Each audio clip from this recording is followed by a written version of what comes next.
So yun na nga, for today's video, nagpunta kami dito sa Calle Crisologo at Bigan City.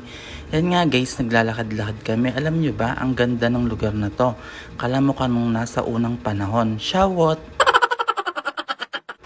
So yan na nga guys, papunta na kami sa pinaka mismong sentro ng Calle Crisologo. Doon talaga sa may bilihan ng mga souvenir. Yan guys, ang liwanag na dito sa lugar na to, sa mga kalye. Wow! Yan na nga guys, yung iba't ibang klase ng mga bag at mga damit ng mga pampasalubong at pang souvenir. Ayan nga si ate, pa upo-upo lang at pa text-text lang siya. What? So ngayon guys, andito naman tayo sa bilihan ng mga iba't ibang klase ng mga santo. Alam nyo ba na super religyoso ang mga tao dito sa Ilocos Sur, Bigan City? At pagtingin ko nga sa labas, nakita ko sa Beskanda nakatambay siya. What? Yan nga pala guys, yung kabayo na pwede mo arkilahin, may kalesa. Hindi ko alam kung magkano arkila dyan, pero guys, maraming kabayo rito na pwede mo arkilahin. Mapakita ko sa inyo doon sa dulo. Yan guys, ang tanawin dito sa Calle Crisologo. Yan guys, maraming naglalakad-lakad at namamasyal na mga tao dito. Ang ganda ng lugar. Wow! At yan nga guys, sa lakad-lakad lang kami. At ayan na nga guys, ang mabibili dito sa Calle Crisologo, iba't ibang klase ng mga souvenir at mga paninda nila pwedeng bilhin. At meron din guys mga pagkain na iba't ibang klase, pwede rin pampasalubong. At kung talagang mapera ka at masarap talaga dito mamasyal sa Calle Crisologo kasi marami kang mabibiling mga souvenir at mga pagkain. Talaga naman sa mga pagkain, bubusog ka dahil sariling produkto nila ang gawa dito sa Ilocos Sur, Bigan City at Calle Crisologo. Ayan guys, naglalakad-lakad lang kami at may nakalagay pa dito, I love Bigan. Talagang masarap mamasyal dito sa Calle Crisologo. Pag nagpunta kayo ng Bigan, hanapin nyo itong Calle Crisologo. Dito sa gabi, masarap pumasyal.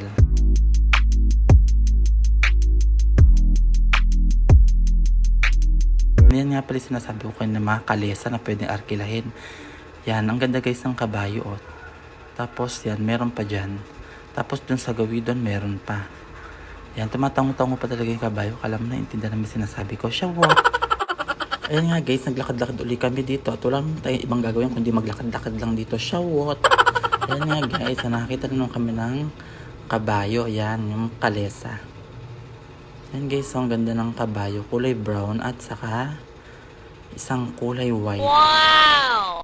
Yan guys, nagtambay lang sila dyan. Pwede mo silang arkilahin. Ayan, naglakad-lakad uli kami. Palabas na kami ng Calle Crisologo. Papunta na kami sa shirt or dun sa dancing fountain. Kasi sa search dito ay kaharap lang niya yung dancing fountain. Kaya dun guys, pupunta kami. Pakita namin sa inyo. Yan guys, dito sa labasan marami ng mga tao at marami rin nagtitinda ng mga laruan at mga pagkain dyan. Ayan guys, ang ganda ng lugar.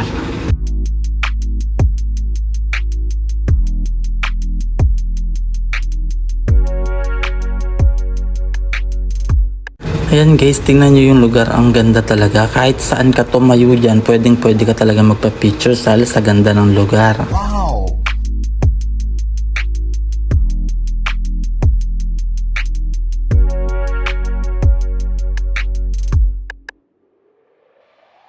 Ito nga pala guys yung sinasabi ko na mga kalesa na pwede mo arkilahin. Mga kalesa, mga kabayo. Yan guys, ang daming kabayo. Nakaparada lang sila dito sa side ng simbahan.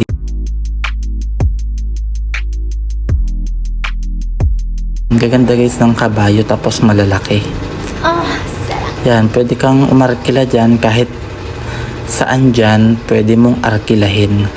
Gusto mo arkilahin mo sila ng sabay-sabay. Shawot! Ito na nga pala guys yung simbahan. Ito yung sa gilid.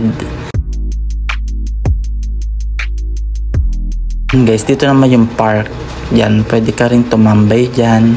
Marami rin nabibili dyan na mga pagkain. Gaya ng mga empanada. And guys, dito kami sa gilid ng simbahan ngayon, naglalakad-lakad. Papunta kami sa dancing fountain. At dito pala guys, sa gilid ng simbahan, makikita nyo ang bell tower. And guys, papakita ko sa inyo ang bell tower. Ito na nga pala guys, ang bell tower na sinasabi ko sa inyo. Halos tabi lang siya ng simbahan. Yan guys, ang bell tower. At ayun naman sa gawidon ang simbahan. Tapos sa harap naman ng simbahan, dun guys nakalagay ang dancing fountain. At ito na nga guys yung dancing fountain. Yan guys, inaayos siya ngayon kasi guys, walang tubig yung dancing fountain tapos sira tong mga ilaw niya. Kaya guys, yun na nga inaayos.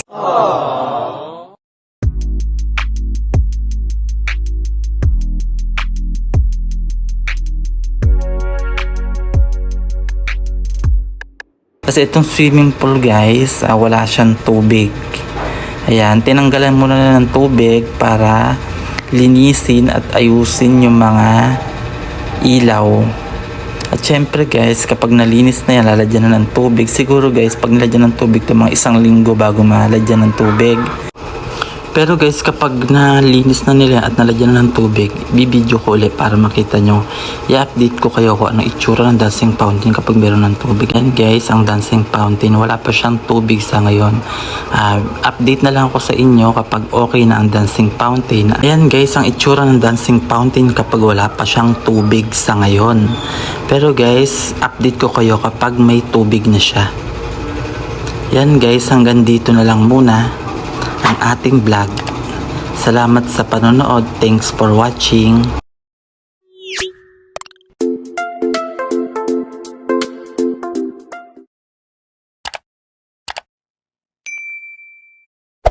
Hey there.